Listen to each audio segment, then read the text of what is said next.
వాయువు ఉంటేనే అగ్ని ఉంది. ఎక్కడి నుంచి వచ్చాం? వాయువులోంచి వచ్చాం. ఈ వాయువులోకి ఎక్కడి నుంచి వచ్చాం?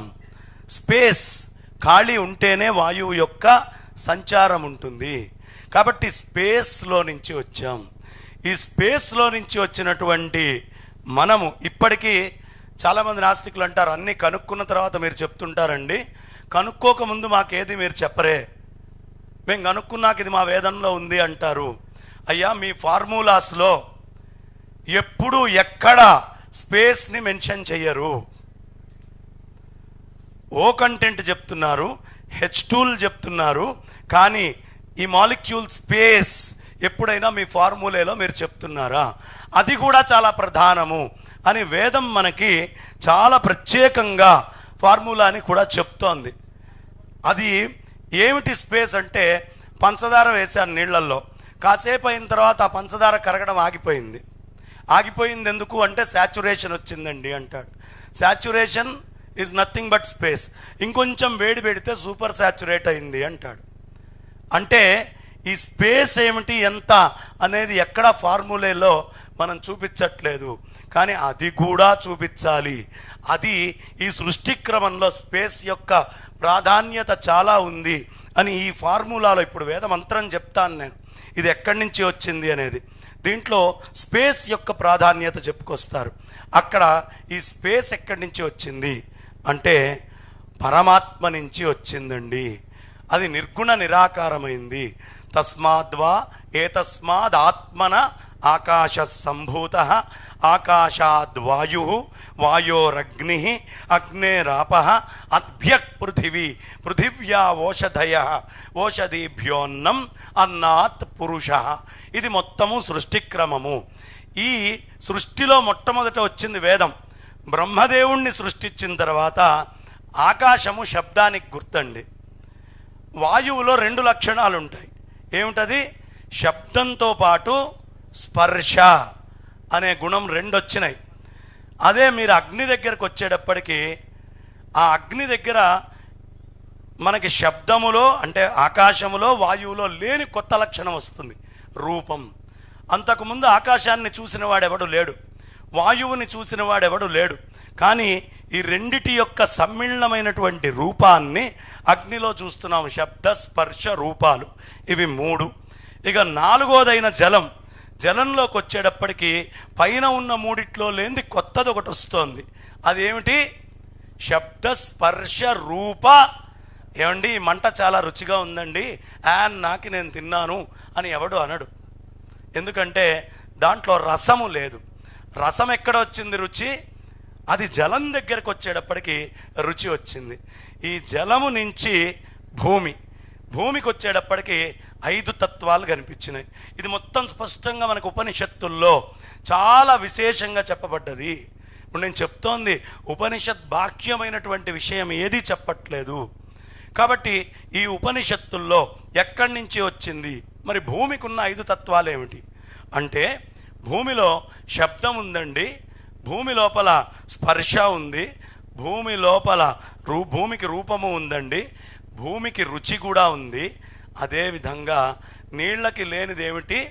వాటర్ హ్యాస్ నో ఆర్డర్, వాసన లేదు. ఆ గంధం ఎక్కడి నుంచి మొదలైంది అంటే భూతత్వము నుంచి గంధము అనేటటువంటిది వచ్చిందండి.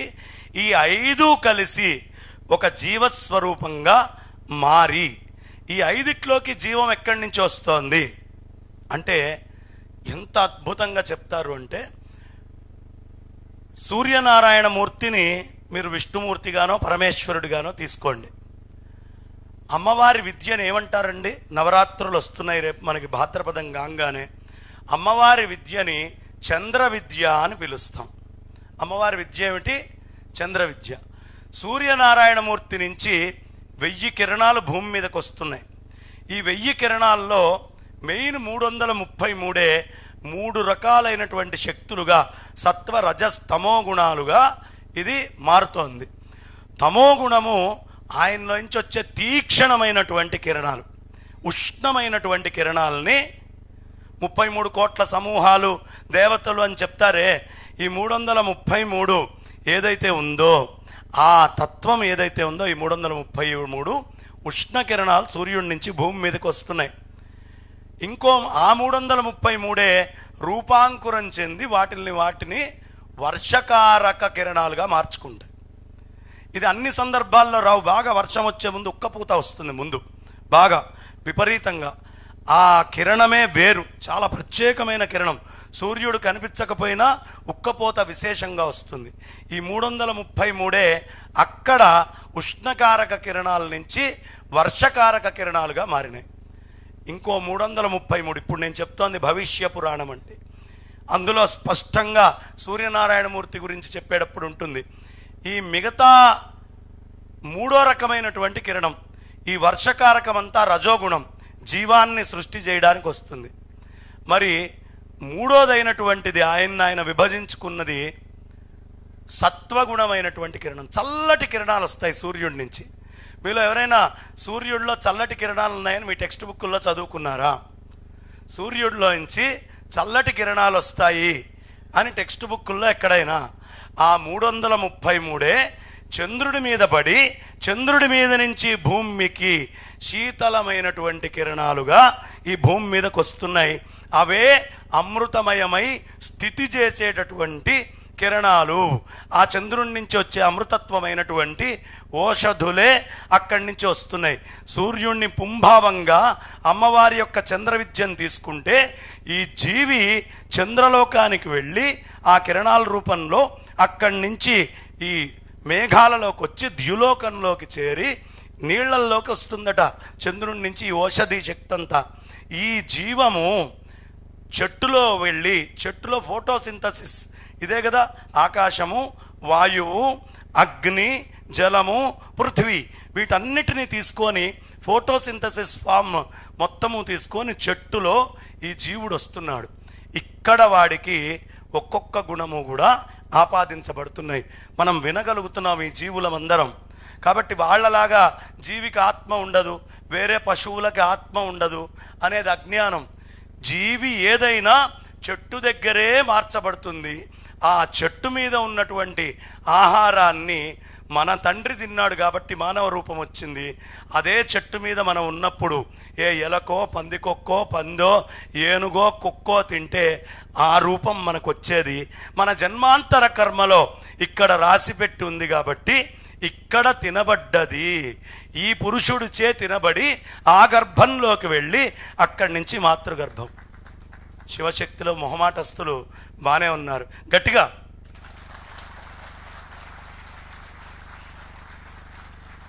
ఆ విధంగా ఈ జీవి ఒక్కొక్క గుణాన్ని తెచ్చుకున్నాడు. ఇప్పుడు ఏం చెప్తున్నారండి? పరమాత్మే ఆయన అలా ఉన్నప్పుడు ఆయన పరమాత్మ అయితే ఆవిడ పరమేష్ఠి. ఆ శక్తి ఆకాశం కింద మారింది. మారినప్పుడు ఆ ఆకాశతత్వం బ్రహ్మమైతే అందులో ఉండేటటువంటి పొటెన్షియల్ ఎనర్జీ అంతా కూడా నా పరాశక్తి. అది ఇంకొంచెం రూపాంకురం చెందింది. అక్కడికి వచ్చేటప్పటికి దాంట్లో ఇంకొంచెం ఎడిషన్స్ చేరి వాయువులో ఉండే ఎనర్జీ వేరు అన్నారు. అమ్మవారు ఎప్పుడు రూపాంకురం చెంది అవతారాలు ఎత్తుతూ ఉంటుంది. ఈ ఎత్తేటటువంటి అవతారాలలో ఆ రెండో అవతారం ఏమిటి అంటే అది వాయువులోకి వెళ్ళేటప్పటికీ నా తల్లి శబ్దముతో పాటు స్పర్శని తెచ్చి కైనటిక్ ఎనర్జీ కింద మారింది. అక్కడి నుంచి మూడోదైనటువంటి అగ్నితత్వం వచ్చేటప్పటికి అనుపాయని, ఎప్పుడు పరమాత్మ కంటే భిన్నంగా ఆ పరాశక్తి ఉండదు. శక్తి ఆయన అభిన్నం, కానీ సృష్టి రచనకి ఇవి రెండూ భిన్నంగా గోచరించినప్పటికీ సముద్రంలోంచి అల వస్తే అబ్బబ్బా అల బాగుందని మనం ఆనందంగా అలని చూస్తాం. కానీ సముద్రానికి అలకి తేడా ఏంటండి అంటే ఎవడు చెప్తాడు? సముద్రమే అల, అలే సముద్రం. అందులో ఒక వికారం కనిపించింది కాబట్టి వికారాన్ని మాత్రమే దర్శించేటటువంటి వాడు శక్తి దాకా వెళ్తారు. ఆ శక్తిని ఆత్మస్థితికి తీసుకురావడం అనే బ్రహ్మతత్వాన్ని ఎలా తెలుసుకోవాలి అనేది ఉపనిషత్తులు. ఈ సృష్టిలో జీవుడు బ్రహ్మం ఎలా అవ్వాలి అంటే పరమాత్మ నుంచి ఏమాత్రం విచ్ఛిన్నం కాకుండా ఎలా అయితే. ఏమండి, శంకరాచార్యుల వారి దగ్గరికి కొంతమంది వచ్చారు. ఏమండి, విత్తనంలో చెట్టు ఉందా అని అడిగారు. విత్తనంలో చెట్టు ఉంటుందండి? ఉందా? ఉంటే చూపించండి అని అడుగుతాడు వెంటనే. ఏం చూపిస్తారు? చూపించలేం. విత్తనంలో చెట్టు లేదా? లేదు అంటావా? లేనిది కొత్తగా వచ్చే అవకాశం లేదే, ఆ అవకాశమే లేదే. కాబట్టి ఆరంభవాదము, పరిణామవాదము ఈ రెండు కూడా కాదయ్యా, వివర్తవాదము అని చెప్పారు శంకర్లు. విత్తనమే చెట్టు. విత్తనంలో చెట్టు ఉందా, విత్తనంలో చెట్టు లేదా కాదు, విత్తనమే చెట్టు. అలాగే బ్రహ్మమైనటువంటి పరమాత్మే ఈ కనిపించేటటువంటి సృష్టి మొత్తము కూడా పరమాత్మ కంటే భిన్నమైంది ఏదీ లేదు. అది రూపాంకురం చెందుతూ రకరకాలుగా కనిపిస్తూ అగ్ని దగ్గరకు వచ్చేటప్పటికి థర్మల్ ఎనర్జీ కింద నా శక్తి మారింది. అక్కడి నుంచి అదే ఆ థర్మల్ ఎనర్జీనే దాహక శక్తి అంటాం మనం. అక్కడి నుంచి కిందకు వచ్చేటప్పటికి ఆ జలంలో ఉండేటటువంటిది రసశక్తి, దాన్నే మీరు హైడ్రల్ అనే పదం చెప్పారు. అక్కడి నుంచి భూమి దగ్గరకు వచ్చేటప్పటికి అయస్కాంత శక్తిగా మ్యాగ్నెటిక్ ఎనర్జీ కింద మారి ఈ ఇన్ని రకాల ఎనర్జీ తత్వాల్ని ఈ చెట్టులోకి ప్రవేశపెట్టి ఈ జీవుడికి తండ్రిలోకి వెళ్ళి అక్కడి నుంచి వచ్చింది. కాబట్టి ఎవరైనా ప్రశ్నలు అడిగితే మీ సృష్టి క్రమం ఏమిటి అంటే, మా సృష్టి అంతా ఆత్మమయం అండి, బ్రహ్మమయం. మాకు దేవుడు ఎక్కడో ఉండి ఇక్కడ ఆపరేట్ చేస్తున్నాడు అనేది లేదు. ఇందుగలడందు లేడని సందేహము వలదు, చక్రి సర్వోపగతుండు ఎందెందు వెదకి చూచిన అందందే గలడు దానవాగ్రని వింటే. మరి ఈ రూపాలన్నీ ఏమిటి అంటే, ఈ రూపాలన్నీ 9 అండి, 9. ఈ రూపాన్ని మనం ఎప్పుడు బ్రహ్మతత్వాన్ని తెలుసుకున్న వాళ్ళం అవుతాం. ఆ పూర్ణము అనేటటువంటి అంకె ఏదైతే ఉందో దానితోటి ఈ అవతారాన్ని, ఈ రూపాలని అన్నిటినీ బ్రహ్మవస్తువు అని గుణించుకుంటూ వెళ్ళిపోతే, లేదు మనం ఆ బ్రహ్మవస్తువుగా దర్శిస్తే బ్రహ్మమే అయిపోతుంది 9 కూడా. కాబట్టి అందరికీ ఏమి తెలియాలి అంటే, పరమాత్మ అంతటా ఉన్నాడు, అణోరణీయాన్ మహతో మహీయాన్. అన్నిటి యందు ఈ ఆత్మతత్వాన్ని, ఈ నిర్గుణ నిరాకారమైనటువంటి బ్రహ్మతత్వాన్ని మనం ఇచ్చేయాలి.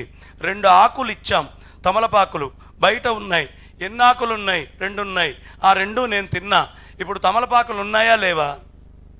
తమలపాకులు ఉన్నాయా లేవా? లేవు అనేటటువంటిది 0 అని మీరు చెప్తున్నారు. కానీ తమలపాకులు మన శరీరంలోకి వెళ్ళి రూపాంకురం చెందిన ఎక్కడికి పోలా, లోపలే ఉన్నాయి, మళ్ళీ ఇంకో రూపంలో బయటికి వెళ్తాయి. కాబట్టి తమలపాకు అనేటటువంటి రూపానికి ఉండడము పోవడము, నామానికి ఉండడము పోవడము ఉంది, కానీ పదార్థము ఉండడము పోవడము అనేది ఎప్పుడూ లేదు. ఇది నిజమైనటువంటి సనాతన వైదిక ధర్మంలో ఉన్నటువంటి అద్భుతమైన సృష్టి రహస్యం. ఉన్న సమయానికి కుదించాలి కాబట్టి చాలా వేగంగా దీన్ని కుదించుకుంటూ తెచ్చాను. ఇక మనకు ఉండాల్సినటువంటి ఈ ధర్మ పరిరక్షణకి మనం చేయాల్సినటువంటి పని ఏమిటి అంటే, విద్యారణ్యుల వారి చరిత్ర ఒక్క 7 నిమిషాల్లో నేను ముగిస్తాను. ఈ విద్యారణ్యుల వారి చరిత్ర మనకు అర్థమవుతే ధర్మ పరిరక్షణ ఎలా చేయాలి. శృంగేరి పీఠానికి 12వ జగద్గురువులైనటువంటి వారు విద్యారణ్య యతీంద్రుల వారు. చాలా విశేషమైనటువంటి దాడి మన మీద జరుగుతోంది. జరుగుతున్నప్పుడు మొత్తం బహమనీ సుల్తాన్లు, ఓ పక్క నుంచి ఢిల్లీ పాద్షాలు అందరూ కూడా, మాలిక్ కఫూర్ నుంచి అందరూ వచ్చి విశేషంగా దాడులు చేస్తూ ఉన్నారు. ఈ చేసే సమయంలో హిందూ రాజులందరూ కూడా పరస్పరం ఉన్నటువంటి భిన్నత్వాల వల్ల వాళ్ళందరూ కూడా మెల్లిగా పరాజితులవుతున్నారు. అప్పుడు స్వామివారు విద్యారణ్య యతీంద్రుల వారు తపస్సు చేశారు. ఆ అమ్మవారి కోసం ప్రార్థన చేశారు. మొట్టమొదట మనకు కావాల్సింది ఏమిటండి? తపస్సు. తపస్సు అంటే తపించడం. నా సనాతనమైనటువంటి వైదిక ధర్మాన్ని నేను పరిరక్షించాలి అనే తపన మొట్టమొదటి లక్షణం మనందరిలో ఉండాల్సినటువంటిది. ఈ తపన, దీనినే తపస్సు అంటారు. ఈ వైదిక ధర్మము అందరికీ అందాలి, నేను ధరింపబడాలి, నలుగురికి అంది. ఎలా అంటే, నా హిందువుకొక్కడికే అందాలి కాదు, విశ్వములో ఉండేటటువంటి సర్వభూత ప్రాణి కోసము, సర్వ జడమైనటువంటి చైతన్యమైనటువంటి వాటి కోసము చెప్పబడినటువంటి ధర్మం ఏదైనా ఈ సృష్టిలో ఉంది అంటే అది ఏకైకమైనటువంటి సనాతన వైదిక ధర్మము మాత్రమే. కేవలం సనాతన వైదిక ధర్మం మాత్రమే. కాబట్టి అలాంటి సనాతన వైదిక ధర్మాన్ని అందరికీ అందించాలి అనే తపన కావాలి. తపన వచ్చినప్పుడు ఏం చేస్తాం? మా కరుణాకర్ సుగ్గుణ లాగానో, మా లలిత్ గారు లాగానో, లేదు మా సాయి గారో గిరిధర్ గారో ఆత్మీయులైనటువంటి ముఖ్యులు అందరూ ఇక్కడ చాలామంది ఉన్నారు. పేరు పేరున నాకు తెలిసి ఇక్కడున్న ప్రతి ఒక్క మనిషి ఒక తపస్సంపన్నుడే. దీంట్లో నాకేం అనుమానం లేదు. ఈ ధర్మ పరిరక్షణ కోసం ఇంత వర్షంలో ఏం పట్టించుకోకుండా ఇక్కడ కూర్చున్నటువంటి మీరందరూ ఆనాడు విద్యారణ్యుల వారి హృదయం ఏదో ఆ హృదయాన్ని ఆవిష్కరించేటువంటి సభగా చెప్తూ, ఇక విద్యారణ్యుల వారు విజయనగర సామ్రాజ్యాన్ని స్థాపిస్తూ మొట్టమొదట ఏం చేశారండి? యుద్ధం చేస్తోంది తురుష్కుల మీద కదా. వాళ్ళు దేన్ని ద్వేషిస్తారు? పందిని. కాబట్టి నా గుర్తు పంది అన్నాడు. వెంటనే ఢిల్లీ పాఠశాల దగ్గరికి వెళ్ళండి అయ్యా, ఈ పందిని మా డబ్బులు కూడా వరాహాలే, మీకు ఎన్ని వరాహాలు కావాలో చెప్పండి అన్నాడు. చీ, మీ పంది మాకు అక్కర్లేదు అన్నాడు పాత్షా. మొట్టమొదటి తెలివితేటలు స్ట్రాటజీ ఈజ్ వెరీ ఇంపార్టెంట్. ఏం చేశాడు? వరాహము అనేటటువంటిది తీసుకొచ్చాడు. ఆ డబ్బులు మాకు వద్దన్నారు. అప్పుడు ఆనెగొందిలో చిన్నగా ఉంది రాజ్యం. ఎప్పుడైతే డబ్బులు వద్దన్నారో అప్పుడు ఇండిపెండెన్సీగా మెల్లిగా హిందూ శక్తులన్నింటినీ ఓ దగ్గరికి తీసుకురావడం, లైక్ మైండెడ్ పీపుల్ అందరినీ ఆర్గనైజేషన్లోకి తీసుకురావడం, రాజ్యంలోకి ఎవడైనా రావాలి అంటే పందులకి ముద్దు పెట్టి ఎలా రావాలి అనే విషయాన్ని తెలియపరచడం, దాన్ని గూఢచర్యంగా జాగ్రత్తగా చూడటం, ఇలా అనేకమైనటువంటి కృత్యాలు. అంటే ఎదుటివాడు మన మీద ఏ దాడి చేస్తున్నాడు అనేది నిశితంగా గమనించాలి. వాడి వీక్నెస్ ఏంటి, మనకున్న స్ట్రెంగ్త్ ఏంటి. వాడి వీక్నెస్లు చాలా ఉంటాయి. 5000 సంవత్సరాల వెనక్కి వెళ్తే వాడేంటో వాడు చెప్పలేడు. కానీ లక్షల సంవత్సరాల సృష్టిని చెప్పగలిగేటువంటి సైంటిఫిక్ టెక్నాలజీ మన దగ్గర ఉంది. కాబట్టి మిత్కి సత్యానికి అమ్మే మార్కెటింగ్ చేసేవాడు అబద్ధాన్ని చాలా వేగంగా తీసుకెళ్ళిపోతాడు వాడి వ్యాపారం కోసం. కానీ సత్యం అర్థం చేసుకోవడానికి వాడి ఇంటికి వచ్చి గూగుల్లో చాలా రీసెర్చ్ చేస్తే తప్ప దొరకదు. కాబట్టి మోసపోవడం అనే లక్షణం మనలో ఉంది. ఎలా మోసపోతున్నారు అనే వాటన్నిటినీ గుర్తించుకొని ఇంకో వేదికలో ఎప్పుడైనా, ఎందుకంటే ఇచ్చిన అరగంట సమయము చాలా విలువైంది. నా తర్వాత మాట్లాడాల్సినటువంటి హేమీలు ఉన్నారు. సముద్రం లోపలికి తీసుకెళ్లే తరంగాలు, బయటికి నెట్టే తరంగాలు అని ఉంటాయి. మీ అందరినీ లోపలికి తీసుకెళ్ళి అనేకమైన విశేషాలు చెప్పడానికి తరంగాలుగా ఇక్కడ ఇంతమంది ఉంటే నేను ఒక్కడిని ఏదో బయటికి నెట్టే అలలాగా చెప్తూ వెళ్తే బాగుండదు. కాబట్టి మీరు తర్వాత ఎవరెవరి కోసం ఎదురు చూస్తున్నారో వాళ్ళందరూ మాట్లాడాలి. కాబట్టి ఈ ధర్మాన్ని రక్షించడానికి తపస్సు, ఎదుటివాడి కుట్ర, మీ తపస్సుని సక్రమంగా ఎదుటివాడిలో ఎలా ప్రవేశపెట్టాలి అనే విషయాలు ఉండాలి అని కోరుకుంటూ, మా కరుణాకర్ సుగ్గుణ గారు ఈ సంస్థని, ఈ ఉపాధి ఎంతకాలం ఉందో తుది శ్వాస దాకా కూడా ఈ సంస్థని ఎంత పటిష్టం బలోపేతం చేయాలి ఆయన మిత్రులతో కలిసి అని కోరుకుంటున్నాను. అంటే ఈ శూన్యము అనేది పూర్ణమవుతుంది చూడండి, అలా ఆయన సంకల్పము శూన్యంలోంచి ఒక అడుగు పెట్టి పూర్ణమై ఎంతకాలము సనాతనమైనటువంటి వేద ధర్మం ఉంటుందో అంత దాకా ఈ తపస్సు ఉండాలి. అంటే అజరామరమై అలా ఎప్పటికీ ఉండిపోవాలి అని మనస్ఫూర్తిగా కోరుకుంటూ నా వాణికి విరామాన్ని ఇస్తున్నాను. ఇక్కడ ఉన్నటువంటి హేమీలైన మీ అందరి మనస్సుకి మనసా నమస్కరిస్తూ అభివాదం తెలియపరుస్తూ స్వస్తి. జై శ్రీరామ్, జై జై శ్రీరామ్. ధన్యవాదాలు గురువు గారు.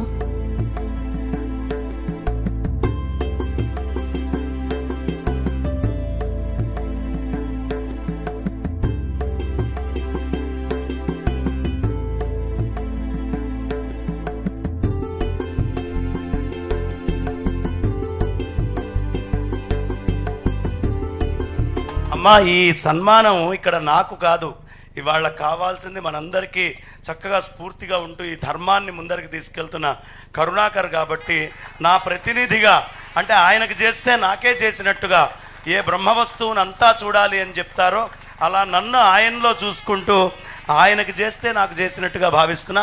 గట్టిగా ఒకసారి అందరూ లేచి నిల్చొని కరతాళ ధ్వనులు. మీరు శాల్వా తోటి సత్కరించండి. కాదు కూర్చోండి. ఇద్దరం కలిసి వేద్దాం. పిలిచింది మిమ్మల్ని కాబట్టి గట్టిగా అమ్మా. అయ్యో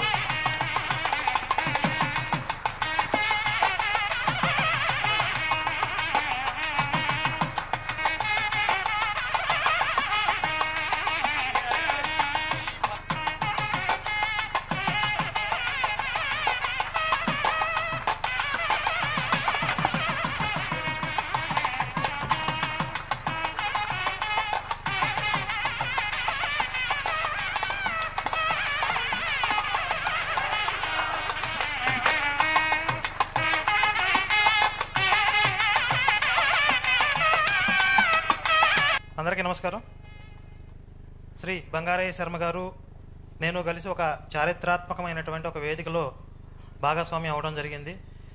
క్రైస్తవ మత ప్రచారకులు వేదాల్లో కూడా మా దేవుడే ఉన్నాడు అని చెప్పి ఒక దుర్మార్గ ప్రచారాలు ఏవైతే చేస్తున్నారో వాటికి అడ్డుకట్ట వేయడానికి శ్రీ చిన్నజీయర్ స్వామి వారి ఆధ్వర్యంలో ఒక మంచి వేదికను ఏర్పాటు చేశారు. అందులో వారికి సహాయకులుగా హిందూ ధర్మాచార ప్రతిష్టాన్ వేదిక ఆధ్వర్యంలో ఆ చర్చను ఏర్పాటు చేయడం జరిగింది. అందులో వారికి సహాయకులుగా నేను కూడా ఉన్నాను. అప్పటి నుంచి అంతకుముందు కూడా అరాకొరాగా పరిచయం ఉంది. కానీ ఆ చర్చ కోసం మేము చాలాసార్లు కలవటం, చర్చించుకోవడం, వీటి మీద క్రమంగా మేము మాట్లాడుకుంటూ అనేక సార్లు వారి దగ్గర నుంచి నేను చాలా విషయాలు నేర్చుకోవడం జరిగింది. అయితే ఓ సందర్భంలో శృంగేరి వెళ్ళినప్పుడు శృంగేరి జగద్గురువులు వారు ప్రత్యేకంగా నా పేరు ప్రస్తావించి సాక్షాత్తుగా జగద్గురువులు నోటి నుండి వారు నా పేరు పలకటం ఒక అనిర్వచనీయమైనటువంటి అనుభూతి. అలాంటి మహద్భాగ్యానికి నాకు ఆ భాగ్యాన్ని కలిగించినటువంటి బంగారయ్య శర్మ గారు ఇలాంటి సంఘటనలు చాలా ఉన్నాయి. ఎప్పుడు కూడా శృంగేరి జగద్గురువుల వారి యొక్క ఆశీస్సులు మాకు అందజేయడంలో ఆయన వారధిగా ఉంటూ ఉంటారు. ఇక్కడ జరిగేటటువంటి కార్యక్రమాలు కానీ, శివశక్తి చేస్తున్నటువంటి కార్యక్రమాలు కానీ ఎప్పటికప్పుడు శృంగేరి పీఠానికి నివేదిస్తూ ఉంటారు. ఆ విధంగా గురువుల యొక్క ఆశీస్సులు మాకు అందజేయడంలో వారు చాలా కీలక పాత్ర పోషిస్తూ ఉన్నారు. అలాగే ఈరోజు ఇక్కడికి విచ్చేసి ఈ కార్యక్రమాన్ని జయప్రదం చేయడంలో వారి యొక్క భాగస్వామ్యాన్ని తీసుకున్నందుకు వారికి హృదయపూర్వకంగా ధన్యవాదాలు తెలియజేస్తూ జై శ్రీరామ్.